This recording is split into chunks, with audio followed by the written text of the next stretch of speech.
Celebrate Pongal with Idayam. Pongalo Pongal.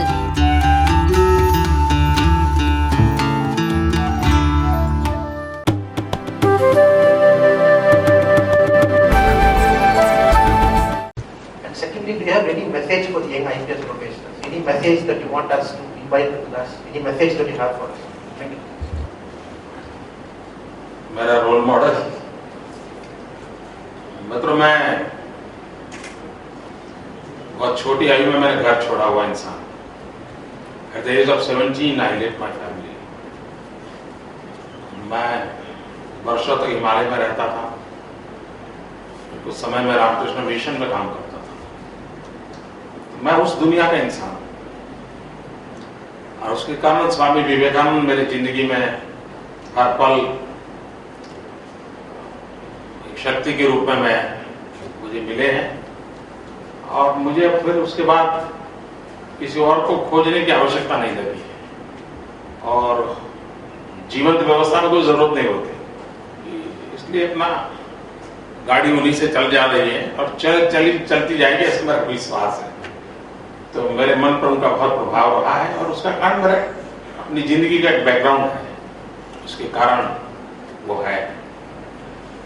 जहां तक आप लोगों को संदेश देने का सवाल है, मित्रों, मैं ऐसे एक बदनाम बस्ती का फरिश्ता हूं, मैं आपको उपदेश नहीं दे सकता, क्योंकि हमारे देश में राजनीति को इतना बदनाम माना गया है और राजनेताओं की बात को इतना निकम्मा माना गया है और ऐसा एक माहौल बना दिया गया है। ऐसी स्थिति में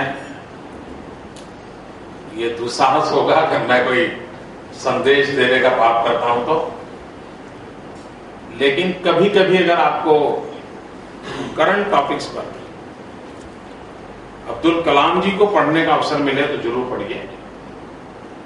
वे आपको काफी वर्तमान स्थितियों को न्यूट्रली एनालिसिस आपको मिलेगा। नॉट नेसेसरी वो जो कंक्लूजन पर आए हैं उस पर हमें जाना चाहिए, लेकिन एनालिसिस न्यूट्रल मिलेगा। और बीइंग ए टेक्नोक्रेट, उनका एनालिसिस करने का ढंग अलग है, जो मैं जितना मैं पढ़ता हूं, एक मुझे लगता है। दूसरा, मैं एक सुझाव देता हूं, संदेश नहीं देता हूं। मित्रों, किसी भी परिस्थिति में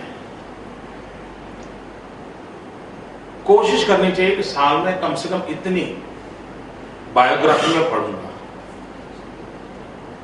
कोशिश करनी, चाहे वो स्पोर्ट्समैन की हो, आर्मी मैन की हो, पॉलिटिशियंस की हो, फिलोसोफर की हो, संत की हो, किसी की भी हो, नॉट नेसेसरी कि किसी एक की पढ़ो।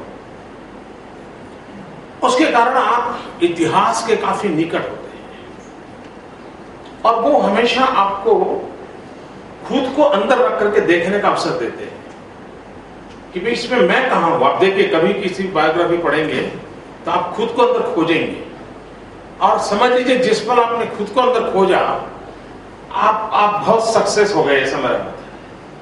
और उसमें भी स्पेसिफिक मैं एक बायोग्राफी के लिए आपको सुझाव दूंगा, बेंजामिन फ्रैंकलिन के जीवन पर आप जरूर पढ़िए,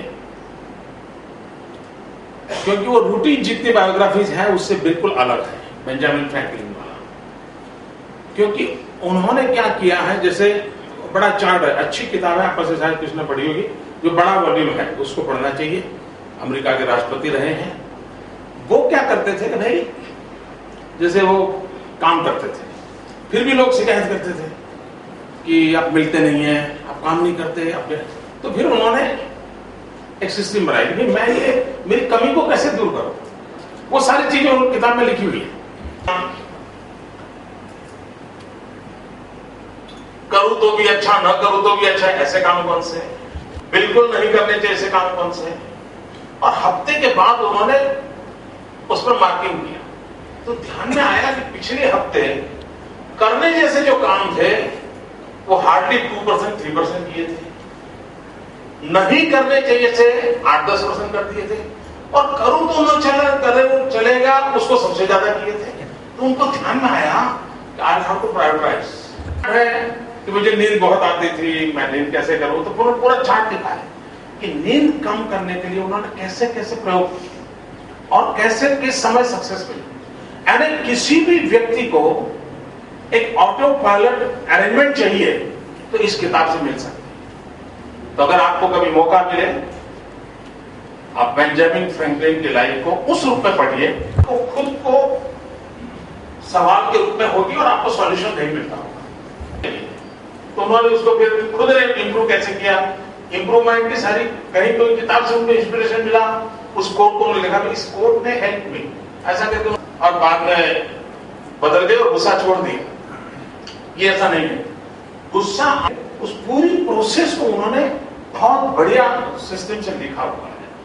तो हो सकता है शायद एक मित्र के रूप में मैं सलाह दे सकता हूं कि शायद आपको काम आए।